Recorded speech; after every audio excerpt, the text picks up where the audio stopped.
Jubilees chapter 24.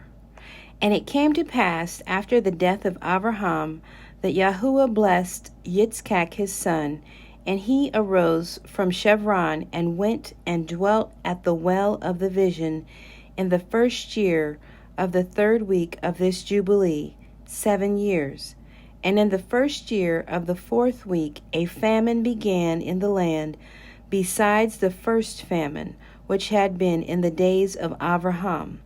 And Yaakov sowed lentil pottage, and Esau came from the field hungry.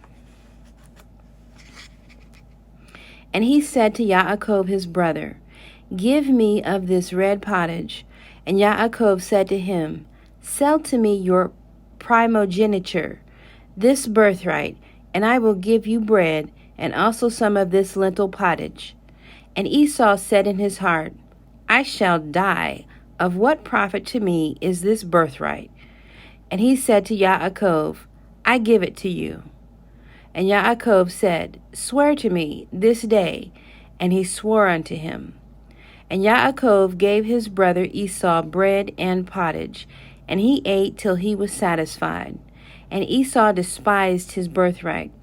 For this reason was Esau's name called Edom, on account of the red pottage which Yaakov gave him for his birthright. And Yaakov became the elder, and Esau was brought down from his dignity. And the famine was over the land, and Yitzchak departed to go down into Mitzrayim in the 2nd year of this week, and went to the king of the Pelishtim to Gerar, unto Avimelech. And Yahuwah appeared unto him and said unto him, Go not down into Mitzrayim.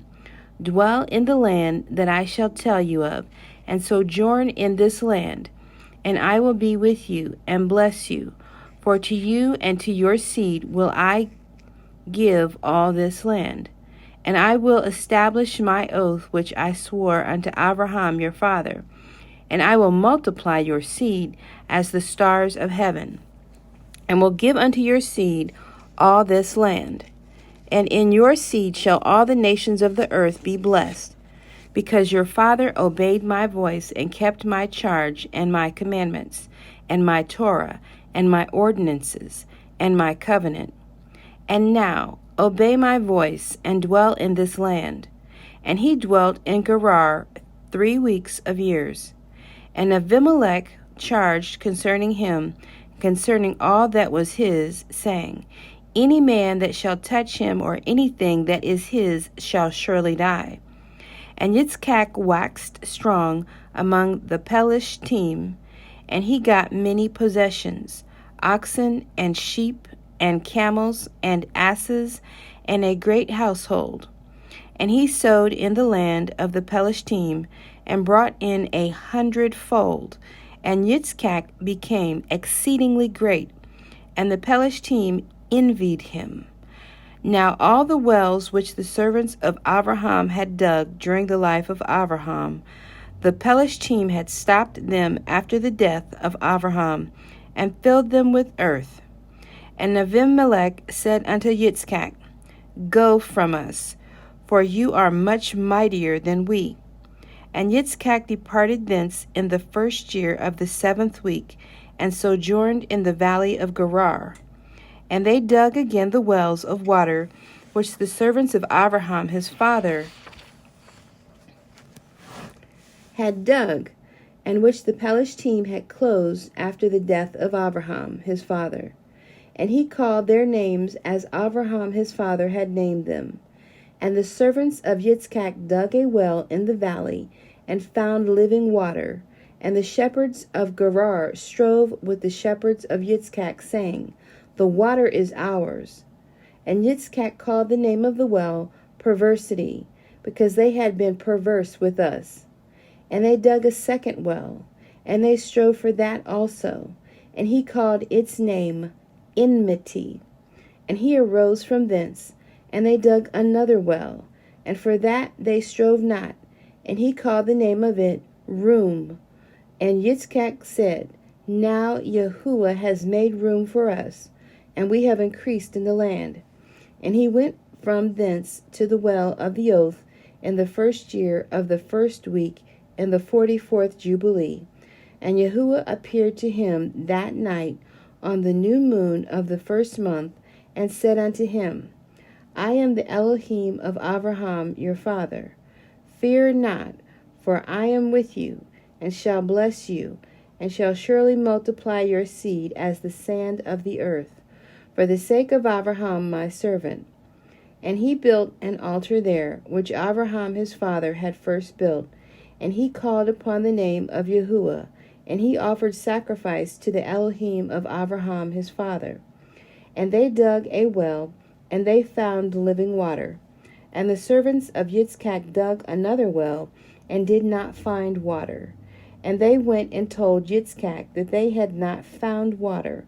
And Yitzchak said, I have sworn this day to the Pelishtim, and this thing has been announced to us. And he called the name of that place the well of the oath. And there he had sworn to Avimelech and Akuzath, his friend, and Pichol, the perfect, or his host.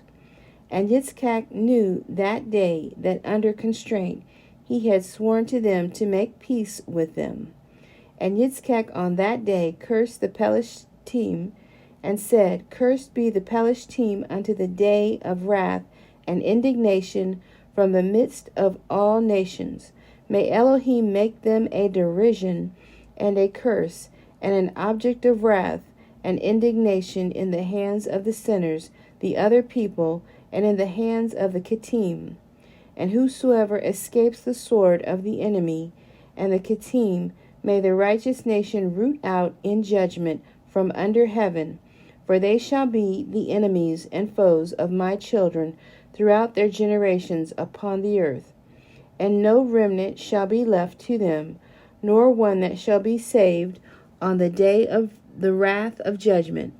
For destruction and rooting out and expulsion from the earth is the whole seed of the Pelishtim reserved, and there shall no longer be left for these Kephtorim a name or a seed on the earth.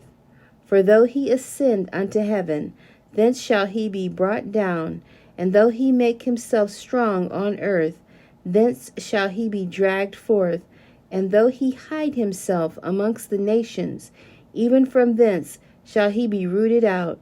And though he descend into Sheol, there also shall his condemnation be great, and there also he shall have no peace. And if he go into captivity by the hands of those that seek his life, shall they slay him on the way. And neither name nor seed shall be left to him on all the earth, for into eternal malediction shall he depart. And thus it is written and engraved concerning him on the heavenly tablets, to do unto him on the day of judgment, so that he may be rooted out of the earth.